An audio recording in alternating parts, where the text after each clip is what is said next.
आग की सिफत, आग की खूबी क्या है? जलाना, है ना? आग खुद को तभी जिंदा रख सकती है जब वो लकड़ियों को जलाएगी। सही है? बात समझ में आ रही है? आग खुद को जिंदा तब रख सकती है जब वो गैस को जलाएगी। आग खुद को तब जिंदा रख सकती है जब वो केरोसिन और पेट्रोल और डीजल और लकड़ियां और पत्ते इनको वो जला सके। अगर जलावन न हो तो आग रहेगी? क्यों भाई?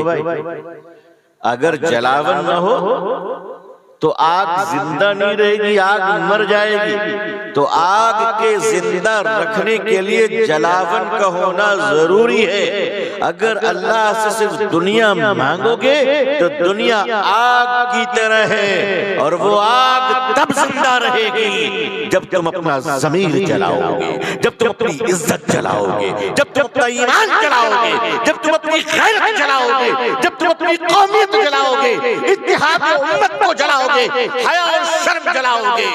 जो आदमी दुनिया मांगता है वो अपनी हया बेच देता है, जो आदमी दुनिया मांगता है वो अपनी गैरत बेचता है। मुझे माफ कीजिएगा, जो ईमान बेच दे उसे अपने माँ बहनों के आंचल बेचने में कितना वक्त लगता है। एक दुनियादार आदमी बेबाहया नहीं हो सकता। इसीलिए अल्लाह से दीन मांगो। चौधरी साहब, प्रधान साहब, एमएलए साहब, मिनिस्टर साहब, मौलाना साहब, मुफ्ती साहब, दीन के दाई साहब, सारे लोग मिलकर अल्लाह से दीन मांगो। अगर दीन मिल गया, और इंशाअल्लाह जरूर मिलेगा, अल्लाह मांगने वालों को महरूम नहीं करते। दीन मांगोगे दुनिया इज्जत के साथ आएगी, खाली दुनिया मांगोगे जिल्लत के साथ आएगी। हजरत मौलाना यूसुफ साहब रहमतुल्लाह अलैह बहुत बड़े आलिम गुजरे हैं, रईस तबलीग, बड़े आलिम माशाअल्लाह। उनके जमाने में चीनी महंगी हो गई। आजकल तो कुछ रेट पता ही नहीं चलता।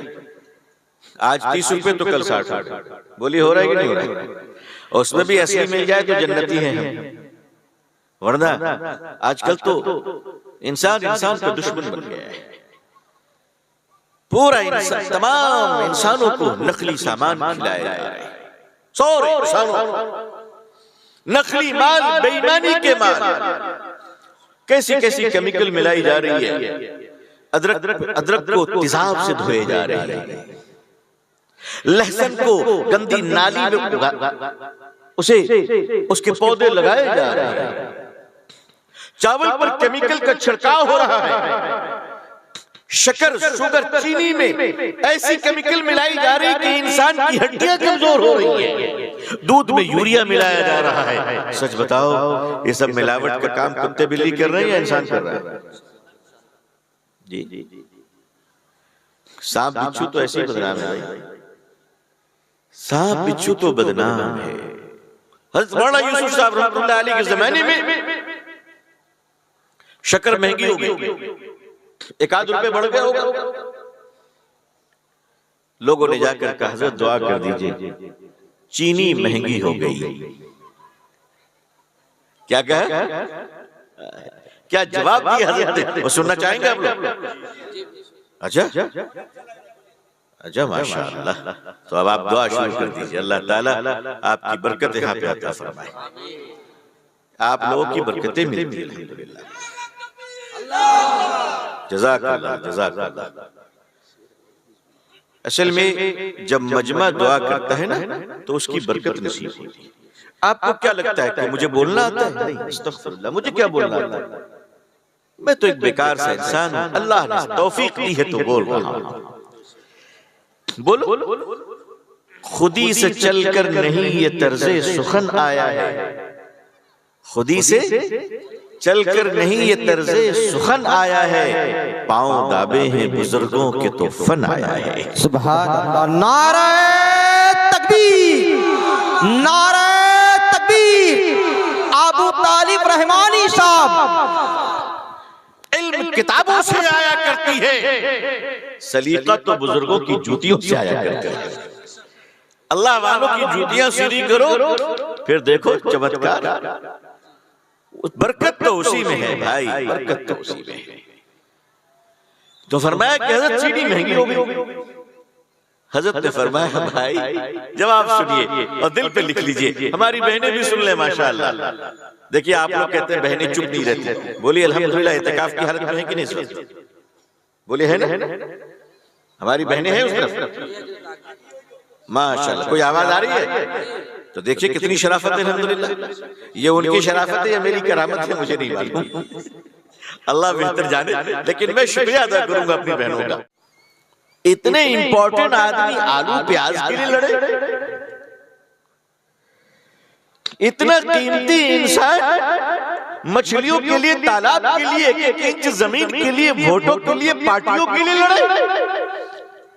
मुसलमानों, तुम अल्लाह के बेहतरीन मखलूक और बंदे हो, तुम्हारा काम यह है, तुम दुनिया में इमारतों को बनाने नहीं आए हो, तुम दुनिया में हुकूमत और सल्तनत और शहंशाहियत ये तुम्हारे पीछे पीछे है, तुम इसके पीछे नहीं हो, तुम आगे हो, दुनिया तुम्हारे पीछे है।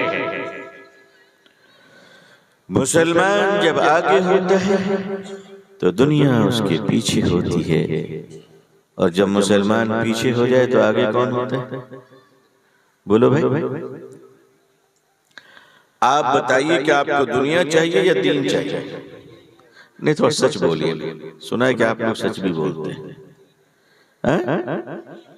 जरा ठीक से बोलिए। मैं आपको नहीं पहचानता हूं, लेकिन यहाँ की पब्लिक आपको पहचानती है, सब एक दूसरे को जानते हैं।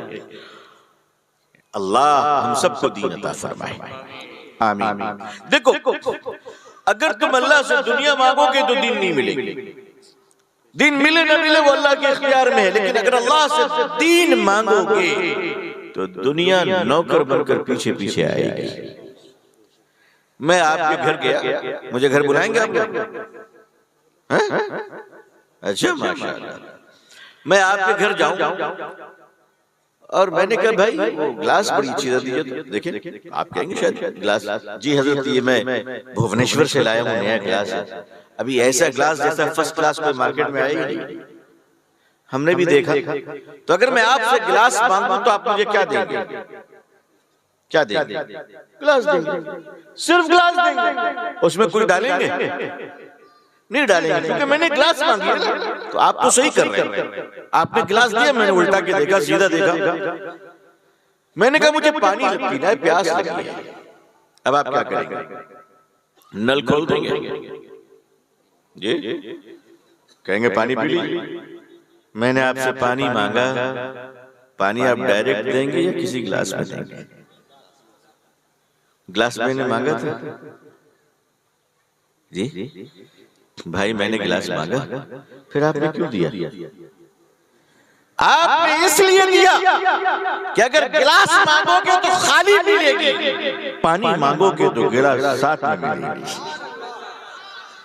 आई बात समझ में? का गिलास तो आना ही है पानी के साथ, इसलिए कि पानी राजा है, गिलास नौकर है ना। तो मकसूद कौन है? असल कौन है? असल गिलास है, पानी है? असल पानी है। तो असल दीन है या दुनिया है? दुनिया गिलास है और दीन असल है। अल्लाह से जब दीन मांगोगे तो अल्लाह दुनिया के गिलास में तुम्हें दीन अता फरमाएगा। दुनिया तो पीछे पीछे तुम्हारे आएगी, और अगर तुम सिर्फ दुनिया मांगोगे तो उसमें कुछ भी नहीं मिलेगा, खाली दुनिया मिलेगी जो बेवफा होगी, मक्कार होगी, अय्यार होगी, बेशर्म होगी, बेज़मीर होगी। न जाने आज तेरी बाहों में क्या खबर कल किसकी बाहों में। अल्लाह से क्या मांग रहे हैं जी? दीन मांगेंगे तो दुनिया साथ में आएगी, और अगर सिर्फ दुनिया अल्लाह से मांगोगे तो फिर दीन जिंदगी में नहीं आएगी। और याद रखो कि जब दुनिया आएगी तो मकर आएगा, फरेब आएगा, दुख आएगी, मुसीबतें आएंगी, तमाशे आएंगे, जिल्लत और रुसवाई आएगी। और जब दीन आएगा तो इज्जत आएगी, अल्लाह की रहमतें आएगी, अल्लाह का करम होगा। एक बात याद रखिएगा,